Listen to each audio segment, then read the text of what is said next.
Bonjour, dans cette vidéo, je vais juste expliquer comment vous pouvez créer une petite application avec Oracle Apex sans beaucoup de peine.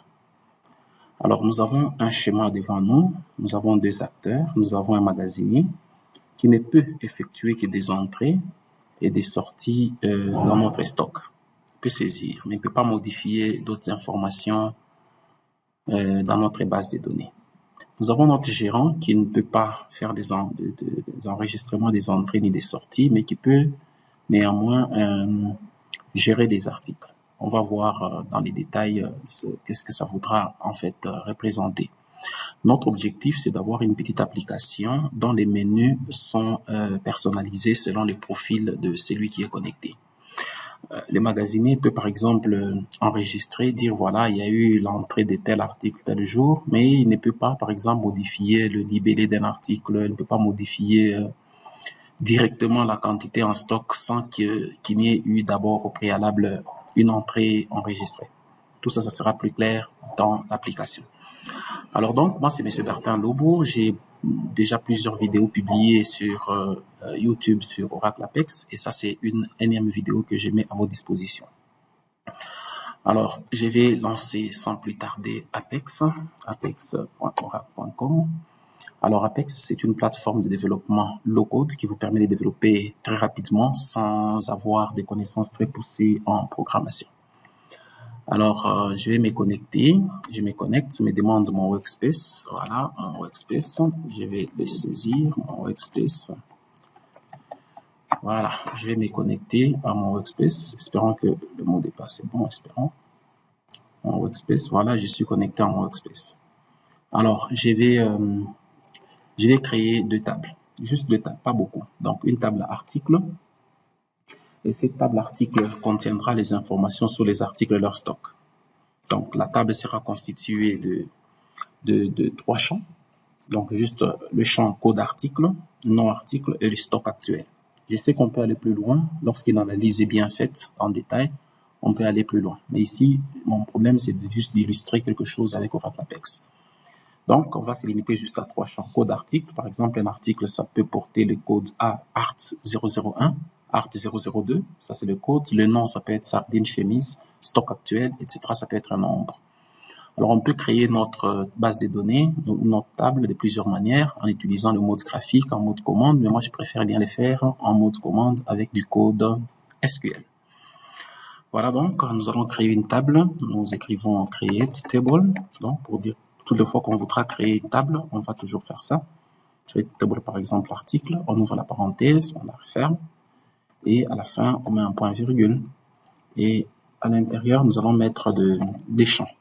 Les champs qui vont représenter les colonnes de notre étape. Par exemple, le code article, les types, nous disons par exemple varchar 2, et les tailles, par exemple 20, et ça sera notre clé primaire.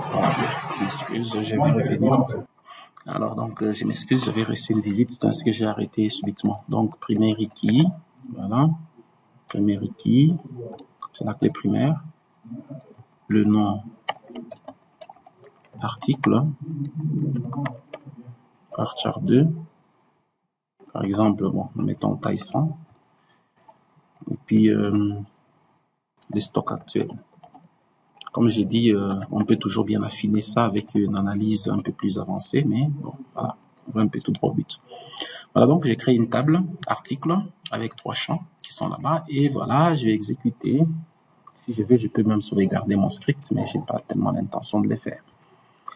Voilà, donc nous allons, voilà, la table est créée, on va la revoir d'un moment à l'autre. Et nous allons créer une deuxième table, par exemple. Voilà, je préfère, la casse n'a pas de souci, mais je préfère bien le faire en majuscule. Nous allons créer une table achat, par exemple. Une table achat. Et la table achat qui aura par exemple, bon, un ID, un identifiant achat, qui sera pratiquement un nombre, mais qui sera généré automatiquement.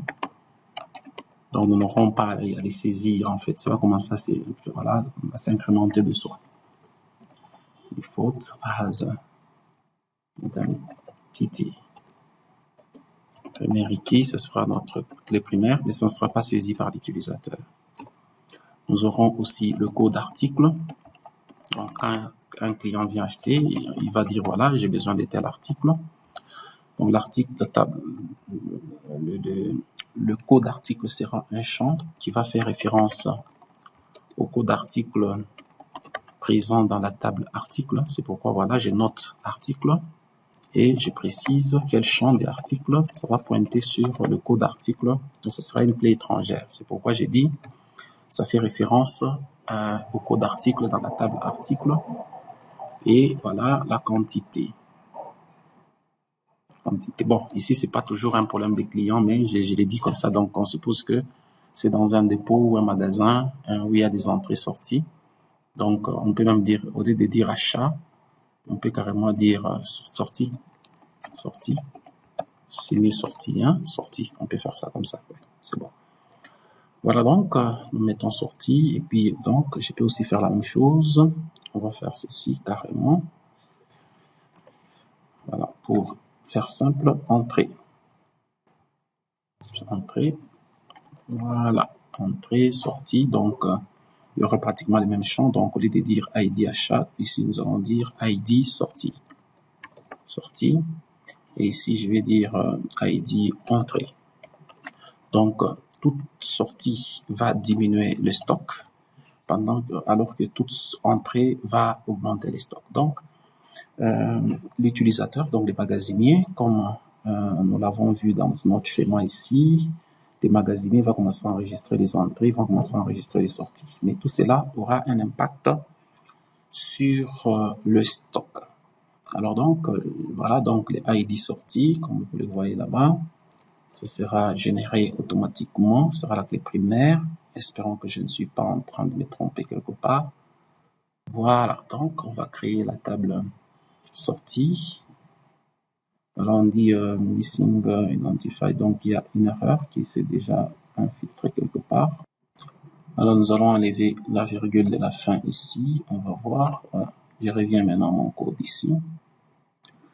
On va exécuter, on va voir ce que ça va produire. Voilà, la table est créée et voilà, je vais créer maintenant la deuxième table. Deuxième table, donc la différence c'est juste ici ID entrée, code article, quantité. Donc voilà, donc on va voir, comme je l'ai dit dans mon petit texte, c'est la gestion des entrées et sorties. Donc c'est ce qui m'intéresse ici, entrée, sortie. Entrée et sortie. Nous allons voir comment les entrées vont augmenter les stocks, les sorties vont diminuer les stocks. Et nous allons aussi voir comment on peut associer à chaque... vous voyez ici, par exemple... Oh là là, attendez, il y a quelque chose que j'ai oublié. Je voulais bien que l'on puisse aussi... non, on va carrément supprimer, on va refaire. C'est pas un problème. On n'est pas tellement précis. J'étais où là? Voilà, on était là. C'est pas un problème. Mais imaginez-vous que ce soit un magasin où il y a beaucoup de gens qui travaillent. Donc aujourd'hui, c'est tel magasinier qui a travaillé, demain c'est tel autre, etc. On aura besoin de savoir l'achat s'est effectué quel jour, qui a fait effectuer non pas l'achat, la sortie s'est effectuée quel jour et qui a effectué cette sortie. J'ai deux possibilités. Comme les deux tables sont déjà créées, je peux faire alter table, mais ici, je préfère déjà aussi vous expliquer comment on peut supprimer une table. Donc, drop table, sortie. Drop table, sortie. Drop table, entrée. Voilà, donc je vais carrément supprimer mes deux tables. Je vais supprimer deux tables. Voilà, la table est droppée, la table est supprimée, et puis je vais encore supprimer. Donc, vous avez vu comment on peut supprimer une table. Et maintenant, mon problème, c'est d'ajouter certains champs. Donc, je reviens ici. Je vais ajouter, par exemple, la date achat. On doit date sortie. Donc, pour savoir les types dates, default, sysdate. Donc, on va commencer à prendre la date du système. Date système. Et puis, j'aurai aussi besoin qu'on mette le nom du caissier. Par exemple, on va prévoir aussi le nom du magasinier. Nom magasinier. Bon, un truc comme ça. Bon, même si on n'en a qu'un seul, c'est pas grave, mais j'aurais souhaité qu'on nous dise aussi qui a effectué cette opération. Donc, on va aussi prévoir ça. On va aussi prévoir qui a effectué l'opération. Donc, ici, voilà, on va créer cette table. Donc, toute sortie. Ici, là, il dit, comme je l'ai dit, il ne sera pas saisi, il sera généré automatiquement le code d'article. Donc, en réalité, l'utilisateur n'aura à saisir que deux champs. Donc, code d'article, il va juste sélectionner, puis la quantité. Et comme c'est une sortie, ça va diminuer les stocks. La date viendra du système et le nom du magasinier viendra automatiquement. Donc, les noms avec lesquels il se sera connecté. Donc, ici, nous allons créer aussi les utilisateurs. On va voir comment tout faire, comment faire tout ça. Je vais recréer ma table. On va voir, on dit voilà, need to specify data type for this column. Donc, il y a apparemment un truc qui ne marche pas quelque part. On va voir quantité number, date sortie, date, default sysdate, non magasinier. Voilà, donc ici, c'est les types qui manquent. Du non magasinier var, char, par exemple, 2. Puis, bon, mettons même 50, hein, c'est pas grave, 50. Vous voyez, donc, faut pas fuir les erreurs, quoi. Les erreurs peuvent toujours être là, peuvent toujours arriver. Varchar 2, on va mettre 50. Voilà, donc, on va réexécuter notre code. On va réexécuter notre code. La table est créée. On va créer une deuxième table. Voilà, peut-être que je parle très rapidement, mais très vite, mais vous aurez toujours le temps de faire ça un peu à tête reposée. Alors donc, qu'est-ce que j'ai fait? Je peux récupérer tout mon code ici, je peux l'enregistrer, je peux sauvegarder quelque part, mais ici, voilà, je vais le mettre carrément sur ma feuille ici. Je vais peut-être m'y référer, on ne sait jamais. Hein. Voilà, on va voir ici. Et qu'est-ce que je suis en train de foutre là? Voilà, on va voir ce que ça va produire.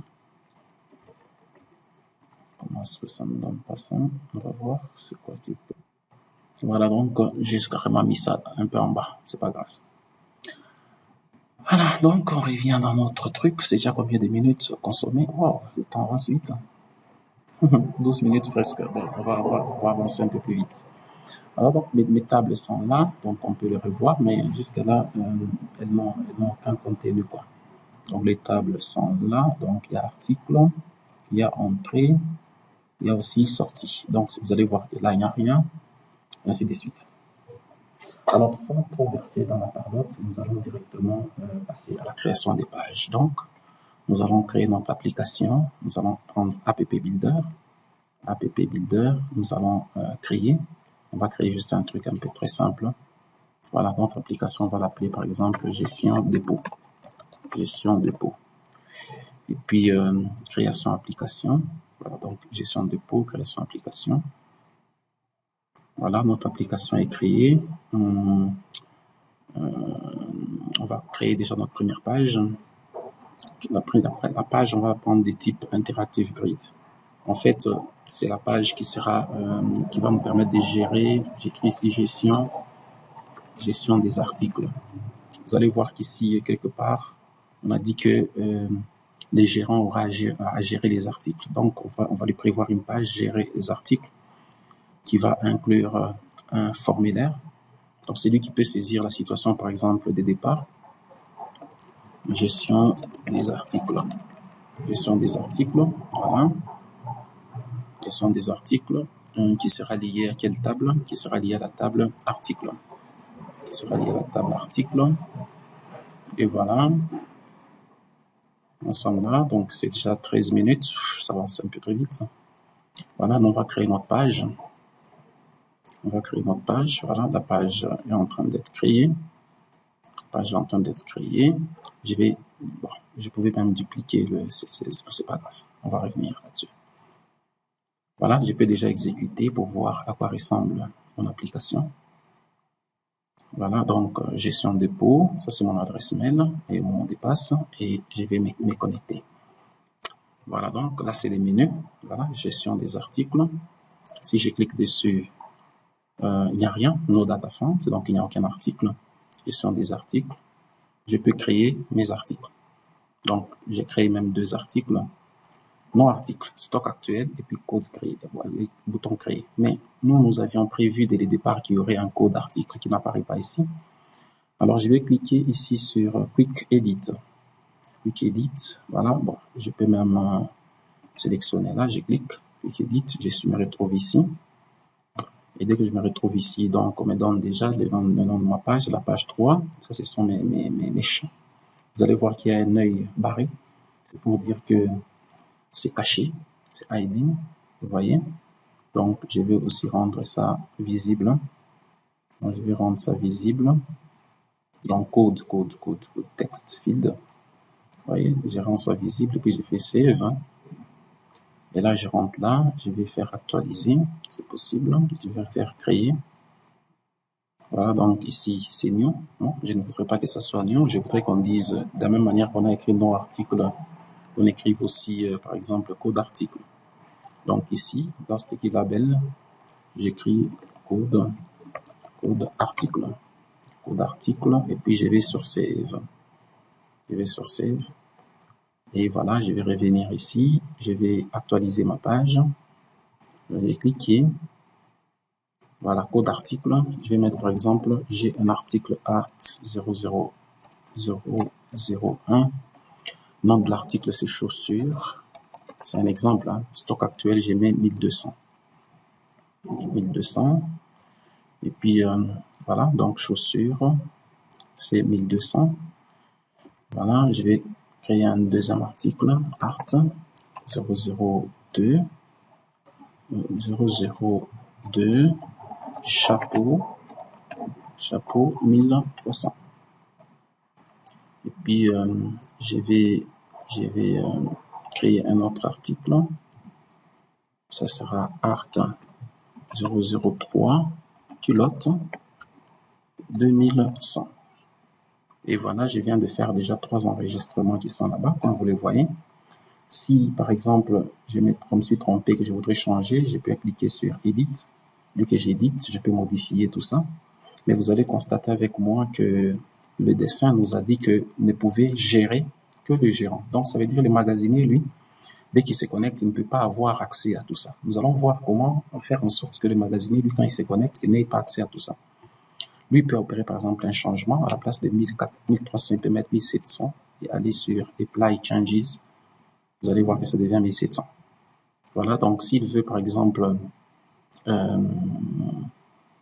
télécharger, il peut, par exemple, prendre download, il peut télécharger ça en PDF, par exemple, ainsi de suite. Donc, ça, c'est notre première page que nous venons de créer.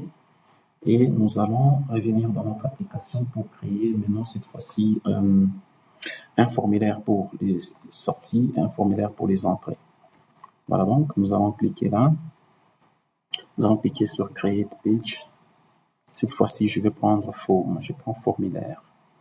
Et voilà, ce sera donc un formulaire. Je dis, par exemple, saisie des sorties. Saisie des sorties. Ça va impacter quelle table. Comme ce sont des sorties, on va chercher la table sortie. C'est où là? C'est un peu loin. Voilà la table sortie. Je la localise. Et puis, les restes, je peux les laisser comme ça. Donc, saisie sortie, c'est la page 4. Vous allez voir que nous étions précédemment sur la page 3. Voilà, donc, je ne sais pas si la couleur noire est bonne que la couleur, ou s'il faudrait changer de couleur. Bon, on va voir ça. Espérons que c'est quand même visible. Hein. Voilà, donc, je laisse ID sortie, je peux laisser ça comme ça, et puis, je vais sur, bouton créer. Voilà, bouton créer. Voilà, je vais directement afficher ce qui est affiché. Bon, ici, les ID, comme on avait dit que les ID sorties, ça sera généré automatiquement, donc c'est pas la peine de visualiser. Je vais juste actualiser ma page ici. Vous allez voir qu'il y a saisie sortie. Saisie sortie, voilà, il y a code article, quantité, date sortie. Or, on a dit aussi que la date sortie viendrait du système et le nom du magasinier serait pris automatiquement. Donc, on va cacher les deux ici. On va cacher aussi, donc on va cacher les deux ici. Et vous allez voir que, voilà, ici, il y a déjà un chapeau, chaussures, ainsi de suite. Mais dès que je prends chapeau, en réalité, c'est son code qui sera enregistré. Alors, qu'est-ce qu'on va faire ici? Je vais cliquer encore sur Quick Edit. Quick Edit. Voilà, je me retrouve ici. Ça, je laisse comme tel. Je laisse toujours IDIN. Et ici, je vais prendre IDIN. Je prends aussi magasinier. Je fais aussi IDIN. Donc, ça sera caché sur le formulaire, mais ça sera au moins visible dans la base de données. Voilà. Donc, ici, c'est bon. Donc, si, en principe, si je prends par exemple chaussures, vous voyez, vous pouvez regarder avec moi, chaussures à quelle quantité en fait. Alors, je vais quitter ici. En fait, chaussures à 1200. Donc, comme c'est une sortie, si je mets 200, ça doit aller normalement à 1000 en fait. Mais vous allez voir que ici, si j'écris chaussures, je prends chaussures, quantité, j'écris 200. Vous allez voir que, voilà, on a enregistré. Mais lorsque je vais au niveau des articles, chaussures est toujours à 1200, ce qui est déjà une entorse. Donc, on va revenir là-dessus pour voir maintenant comment mettre à jour. Mais je vais d'abord créer aussi la page directement. Je vais créer la page des entrées, parce que ce sont des entrées sorties. Donc, je vais prendre aussi forme. J'ai dit par exemple saisie des entrées. Saisie des entrées. Ici, je vais choisir entrée. Ah, la table entrée où? Je ne la vois pas. Waouh! Table entrée, ouais, c'est ça. Là, j'ai choisi entrée. Je vais sur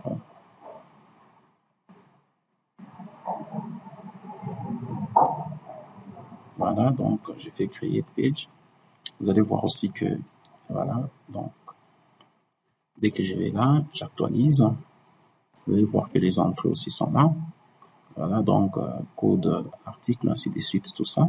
Là aussi, je vais masquer date. Ah, comment c'est date sortie ici? Donc il me fallait corriger ici, vous voyez, date sortie, parce que j'ai pris juste copier-coller, on va voir. Date sortie, on va voir, c'est pourquoi c'est date sortie. Non, pourtant, ça doit être date entrée. Voilà, c'est bon, donc je peux même revenir directement ici. Donc d'abord, j'ai fait date sortie et je vais mettre ça à 18. Puis magasinier. Bon, j'avais fait seulement copier-coller lors de la création, c'est ce qui a fait tout ça. Donc c'est date entrée en fait. Donc ici, ça sera date entrée. On va voir ça.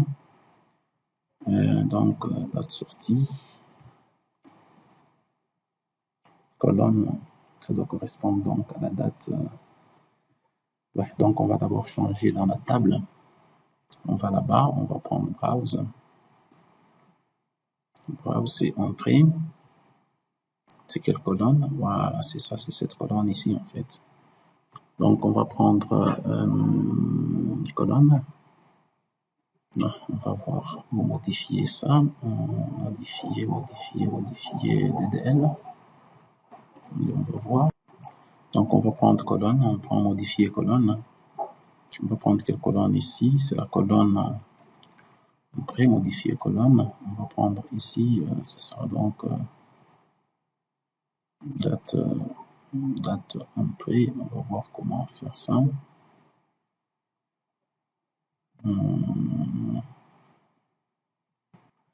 Non, je prends carrément rename colonne. De prendre dans new colonne, on va mettre ici date entrée. Voilà, date entrée, c'est mieux comme ça. Voilà, donc là, ça devient date entrée plutôt que date sortie. Vous comprenez, j'avais fait juste un copier-coller bête. Là. Bon, souffrez, il y avait toujours des petites interruptions. Donc voilà, donc ça doit changer aussi. Donc au lieu que ça soit date sortie, c'est invalide parce que je viens de renommer. Ça va prendre maintenant, ça sera lié à la date entrée en fait. Hein. Maintenant, il faudrait peut-être voir où renommer ça ici. Voilà, donc ça sera aussi entrée. Hein. Voilà, donc, on va voir si ça va prendre sur le formulaire aussi. Donc date entrée. Voilà, donc maintenant, ce sera question d'actualiser, de voir ce que ça va donner aussi ici. C'est ça, entrée, date entrée. Voilà, donc c'est bon maintenant, je pense comme ça. Voilà, donc sortie, voilà. Et maintenant, notre problème reste entier. On a dit qu'il fallait que la mise à jour se fasse. Donc, ça, c'est très important. S'il n'y a pas de mise à jour, donc on a vraiment tapé à côté dans tout ce que nous avons fait. Donc, ici, qu'est-ce que je vais faire? Je commence d'abord par les sorties carrément. Je vais au niveau de, est-ce que ça c'est sorti? Pour me rassurer, je prends carrément ici, c'est où la Quick Edit. Voilà, j'ai fait ça. Voilà, je me retrouve, je suis vraiment sur la page P4, c'est la page de sortie, avec tous les champs des sorties qui sont là-bas. OK? Mais maintenant, ici, qu'est-ce que je vais faire? Je vais sur Process. Vous voyez, je vais sur Process. Et puis, j'ai fait clic droit sur Process, je prends Créer un process. Vous voyez? Ce process, je vais par exemple dire, je vais l'appeler par exemple diminuer stock. Voilà, donc je l'appelle diminuer stock. Diminuer stock. Pourquoi j'ai diminué les stocks? C'est parce que c'est une sortie. Je dois diminuer les stocks. Bon, je vais même enlever d'abord le tiret qui est là-bas. Je vais mettre carrément comme ça. Diminuer stock. Et ici, je vais mettre du code. Le code qui va faire assez comme diminuer les stocks. Bon, je vais agrandir un peu. Voilà, donc ici, je commence par begin. Begin. Et puis, à la fin, je fais end. Begin end. Voilà, donc je vais mettre le begin end et puis je vais mettre maintenant du code à l'intérieur. Qu'est-ce que je vais faire? Je vais dire insert into sortie, la table de sortie, insert into sortie. Sortie à quel champ? Code, on va vérifier tout ça. Code article, quantité, code article, quantité, date sortie, non magasinier, non magasinier, voilà. Je pense que c'est bon comme ça. Value, nous sommes sur P4. Value, on va prendre P4, code article, virgule, 2 points, P4, ce qui va suivre, c'est la quantité, ouais, c'est ça, il faut bien suivre ça, 2 points, P4, après c'est la date sortie, virgule, 2 points, P4, non magasinier. Je pense que j'ai pris tous les champs non magasinier. Voilà, donc dès que j'ai fait ça, j'ai inséré. Maintenant, il faut faire un update. Il faut faire update dans la table article. Set stock actuel va recevoir stock actuel. Comme c'est une sortie, moins P4 quantité. P4 quantité. Bon, si on perd la ligne, where code article égale 2 points P4 code article point virgule. Voilà, donc je ne sais pas s'il y a encore quelque chose ici. C'est voilà, égale code main, quantité, et ainsi de suite. Je ne sais pas qu'est-ce qu'il y a encore ici comme élément. Mais maintenant, il faudrait que ce code s'exécute quand? Ça doit s'exécuter lorsqu'on fait après les submit, after submit. Donc après submit, on diminue les stocks. Bon, on va tenter ensemble pour voir ce que ça va donner. On rentre ici, on va tester. Voilà, donc on rentre là. Les chapeaux sont à 1700. Je vais mettre expressément 50 en sortie. Ici, voilà, je prends chapeau. Expressément, je mets 50 en sortie. Voilà, donc on va voir. Gestion des articles. Chapeau, 1650. Donc, il y a déjà une diminution. C'est déjà bien. C'est déjà bien. Donc là, on va voir maintenant. Je vais voir directement dans la table. Bon. Qu'est-ce qu'on a enregistré dans la table? Même si ça s'affiche dans la table, c'est sorti, hein? Sortie, data. Voilà, donc ici, il y a une partie jusque-là qui ne s'affiche pas. Il n'y a pas de souci. Donc, au moins, on a enregistré. Voilà, on a enregistré 200 et puis on a réduit. Ok, c'est bon. Mais maintenant, qu'est-ce qu'on va faire ici? Comme on a déjà la diminution, on peut aussi avoir l'ajout. L'ajout aussi peut se faire directement. Alors, qu'est-ce qui va se passer? On peut carrément finir ces codes-là. Donc, on revient ici. C'était au niveau de sortie. Je vais revenir sur le code, en fait, qui permet de... Comme ça, on peut récupérer aussi le nom qui est ici, magasinier, et même la date. Donc, on fait ceci. On était au niveau du process, diminuer stock. On va voir si on peut modifier ça carrément ici. Donc parce qu'il y a la date sortie, P4. Non. Bon, au lieu de mettre P4 ici, après la quantité, comme nous voulons récupérer la date du système, est-ce qu'on ne peut pas faire ça carrément? On écrit 6 dates. Comme on veut récupérer le nom du magasinier et que ça ne soit pas saisi, est-ce qu'on ne peut pas carrément écrire 2 points app user? On essaie de faire ça comme ça. On va voir si ça va prendre directement. Donc, là, j'ai modifié. Ah, c'est bon. Donc, c'est ça le code, en fait. On va revenir ici. On va actualiser un peu notre page. On va cibler un article. Si ça marche, donc on va prendre, par exemple, kilo, c'est 2100. On va aller là-bas. On va sortir 100. On va voir si, voilà. On va là-bas. Ça devient 2000. Donc, la quantité a été mise à jour. Mais maintenant, je vais revenir ici pour voir les culottes. Qu'est-ce qu'on a mis comme information sur la ligne? C'est ce qui m'intéresse. On va voir c'est ce qu'on a mis comme information sur la ligne de sortie.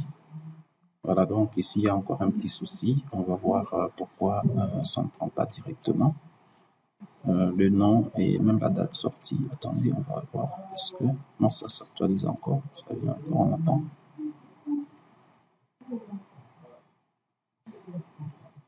On attend un peu.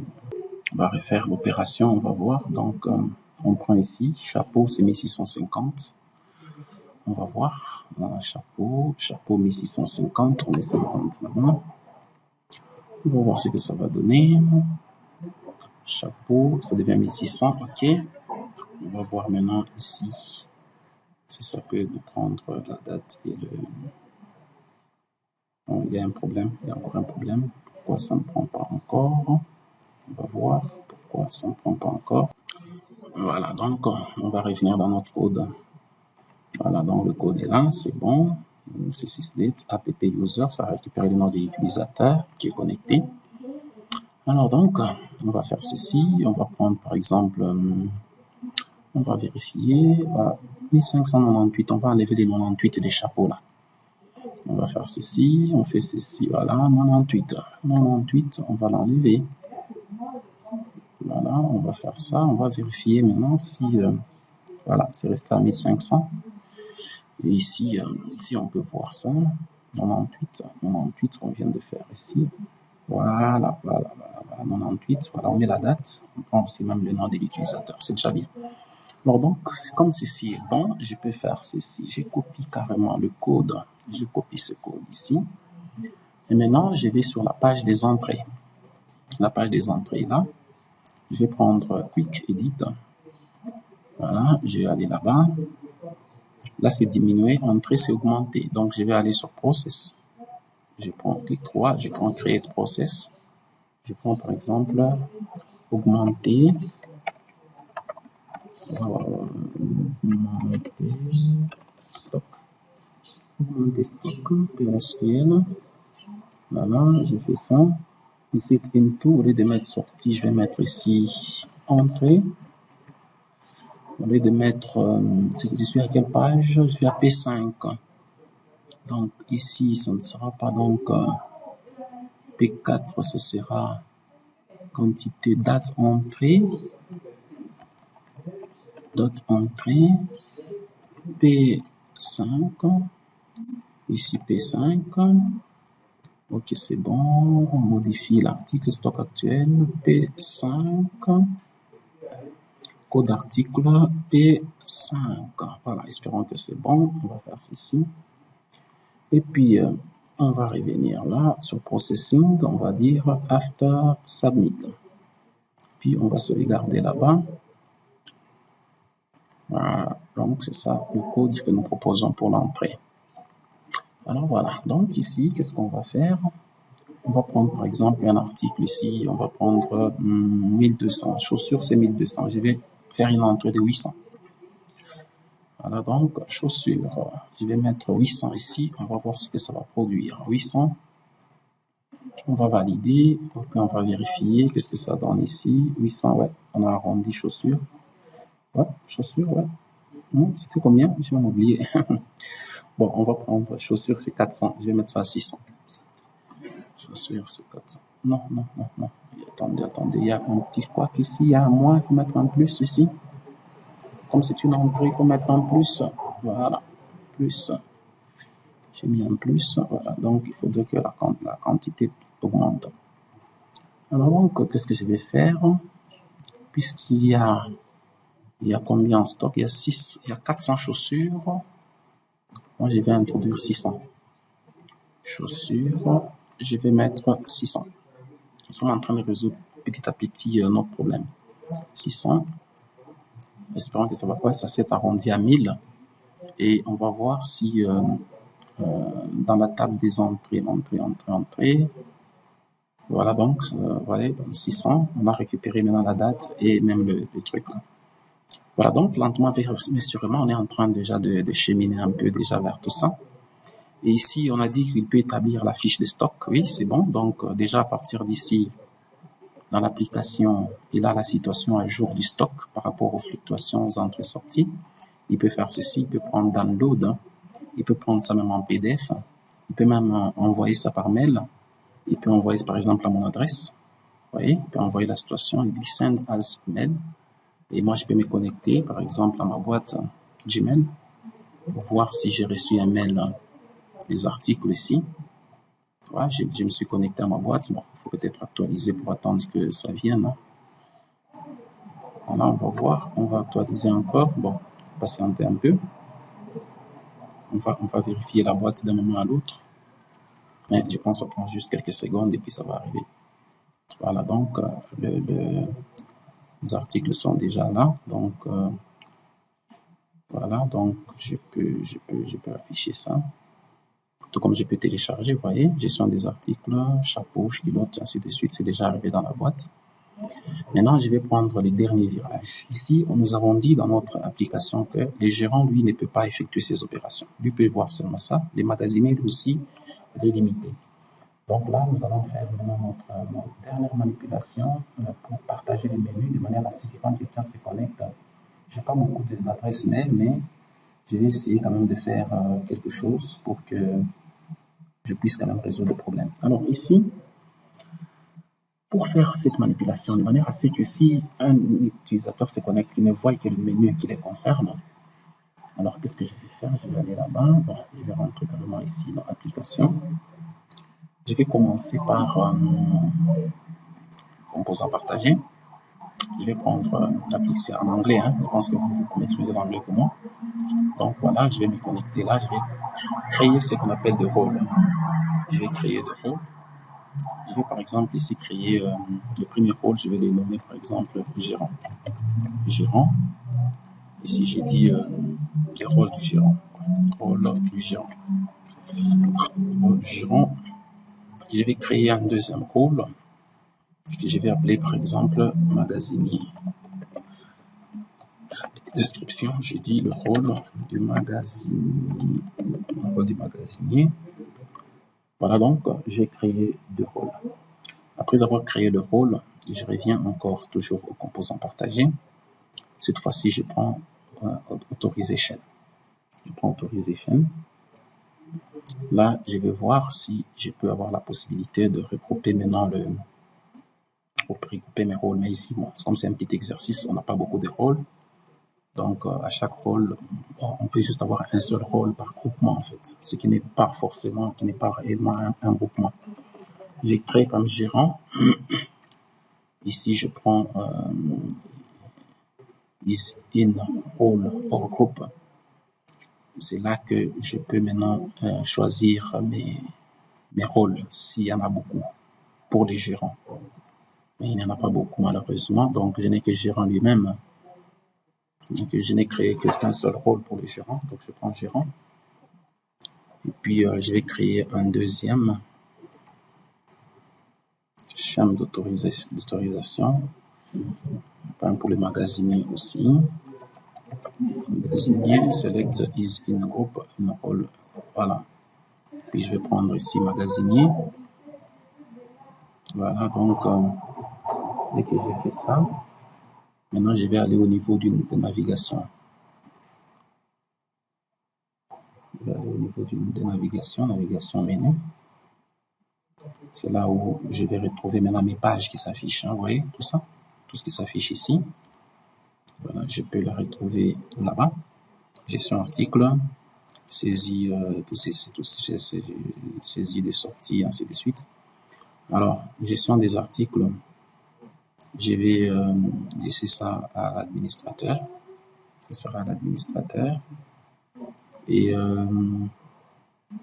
donc, au gérant, en fait. Et puis, saisie de sortie, saisie, je vais laisser au magasinier. Alors, qu'est-ce que je vais faire? Je clique sur gestion des articles. Je prends autorisation. Et puis, ici, je vais prendre ça. Je vais laisser ça au gérant. Je laisse ça au gérant. Donc, le gérant, lui, va se limiter à ça.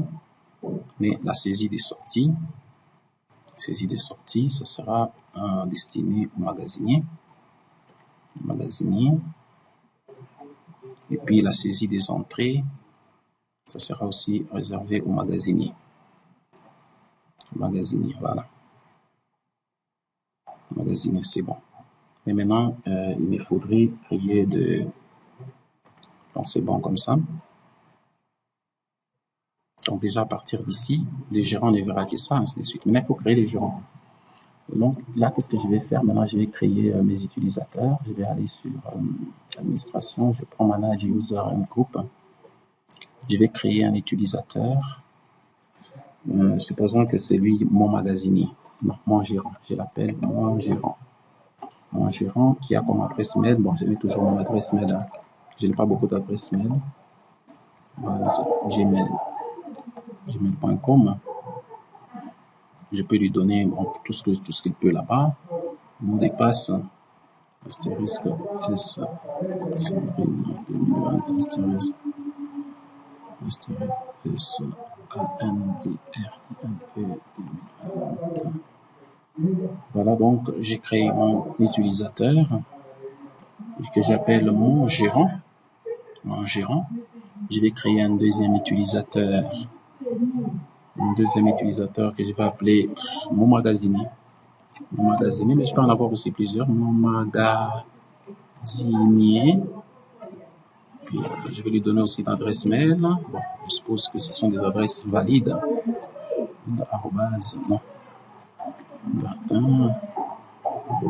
Gmail.com. Puis je vais aussi donner un mot de passe. Voilà. 2020.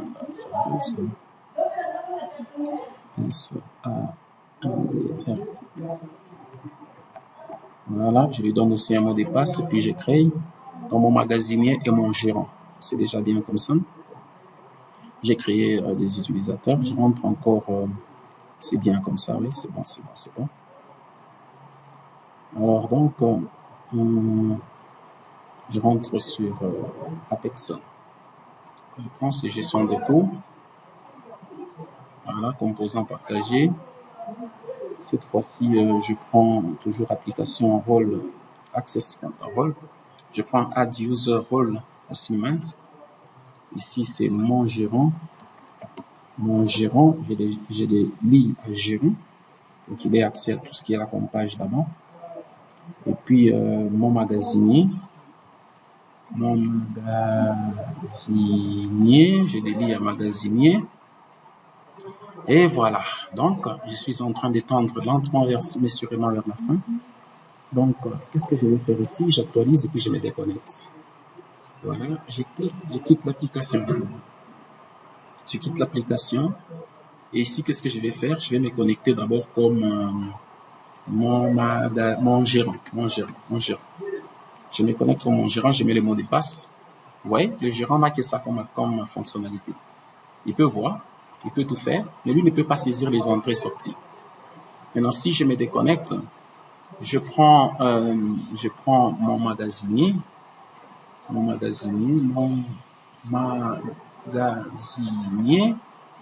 je me connecte. Lui, il peut voir, il peut faire la saisie des sorties, il peut faire la saisie des entrées, mais il y a des actions qu'il ne peut pas faire. Donc, j'ai fait avec vous un petit tour pour implémenter cette petite application. Consommez-la sans modération et ne manquez pas de me contacter juste pour m'encourager dans ce que je suis en train de faire. Merci et à la prochaine. 46 minutes.